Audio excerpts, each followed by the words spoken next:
Homemade masks and other face coverings could soon become a more common sight as federal and state health officials consider expanding public guidance on face masks in response to the coronavirus.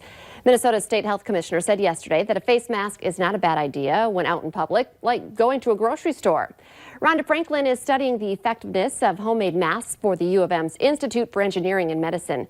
She suggests using a layer of cotton and another of flannel or fleece, and make sure they cover your nose and your mouth. Loop around your ears and that the mask fits fairly tight.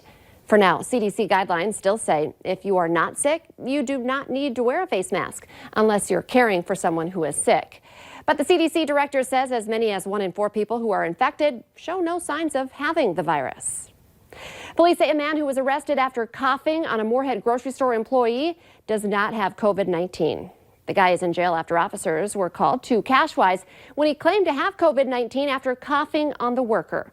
Then police say he threatened an officer on the way to jail. So now he's also facing charges of disorderly conduct and making terroristic threats. A Minot police officer and a firefighter are both in isolation at their homes after they developed symptoms of the coronavirus. City officials say they were both exposed to people who recently returned from another state. Emergency dispatchers in many cities are asking people who call for help to let them know right away if anyone on the scene or in the house will have symptoms of the coronavirus, so first responders can be warned about a possible exposure. The Valley News Live First Alert Storm Team has issued a weather alert day.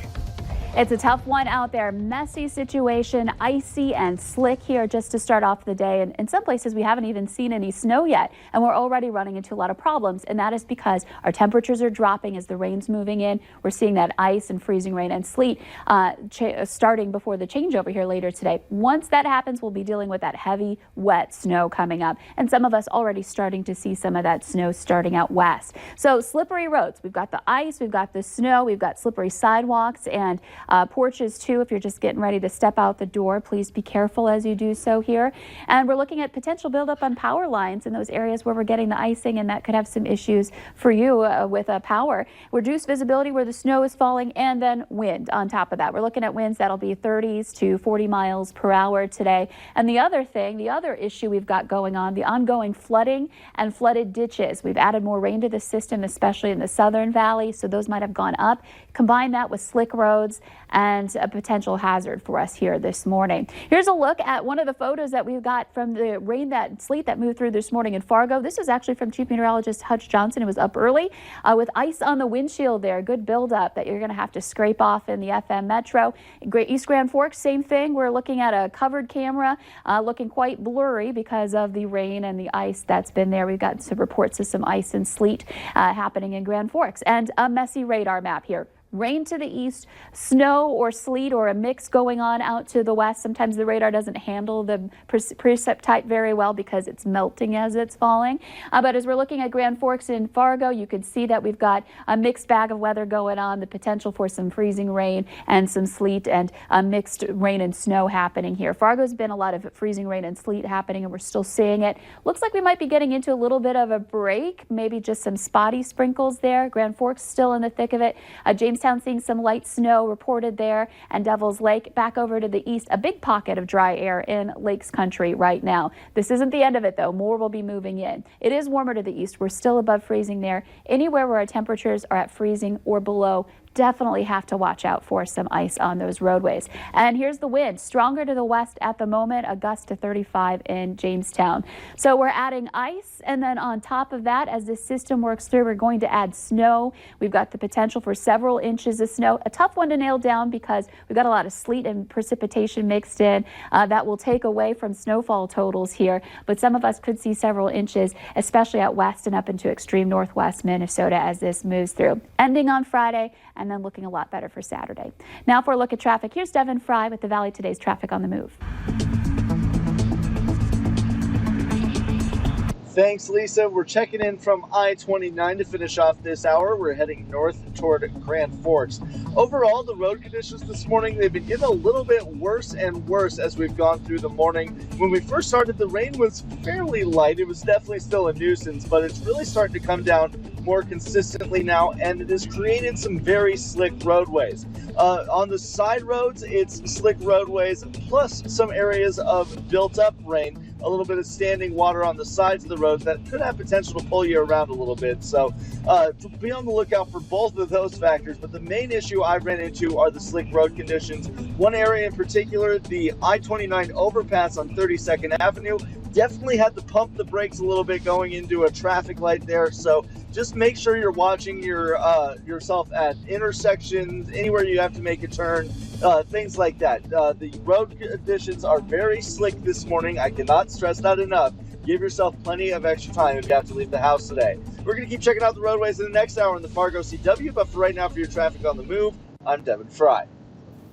Okay, well, that was a pretty good view, but if you're just waking up and you haven't gone outside yet yourself, brace yourself. It may be April, but it's not feeling like spring outside. Let's head out to the Valley Today's Abby Furchner, who had to pull out her stocking cap and gloves plus her umbrella. Good morning, Abby. Good morning, Lisa. Yeah, that is definitely true. I pulled out the mittens, the hat,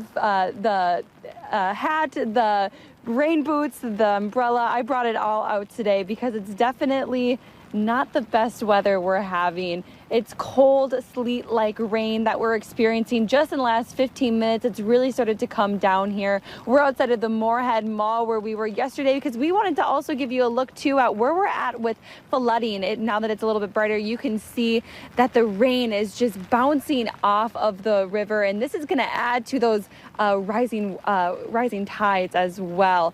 Right now it's at 28 feet, and then the National Weather Service is predicting Thursday, April 9th is when we're going to see it crest now around 30 feet. So you're going to want to be careful if you're in any areas that are experiencing some flooding.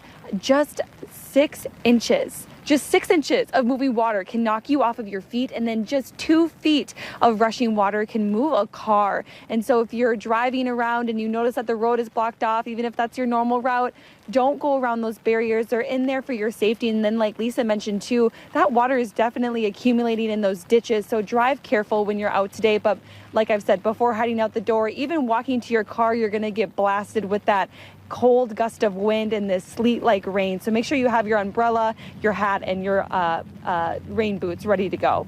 All great reminders. Abby Furchner reporting live for us this morning. Thank you. The city of Fargo is hosting a COVID-19 education roundtable a little later today, featuring school administrators from the Fargo-Moorhead metro area. They'll be talking about distance learning challenges brought on by the COVID-19 crisis. It starts at 1 p.m. and will be live streamed on Fargo's Facebook and Twitter accounts. Fargo and West Fargo kids are back in the classroom for the first time since schools were closed last month. But the classroom is online. Don't worry, no one's going to school. Students and teachers logged on yesterday to resume the school year. Fargo Public School officials say the long-distance learning plan is set up with the teacher and that there are options for families who don't have access to the technology. More people are forced to stay at home during this pandemic, and that has some viewers reaching out to us with concerns about people living in unhealthy or unsafe situations. Counselors at the Rape and Abuse Crisis Center in Fargo agree it's a concern because tensions are running high. For anyone experiencing a situation where they feel they might need help, resources are still available. All you have to do is call or reach out through their website. We have both Minnesota and North Dakota's 24-hour crisis hotline phone numbers online at valleynewslive.com and also on our VNL News app. Let's get the answer now to our question of the morning on Facebook. Here's today's question. It takes the average person about 20 minutes to do this.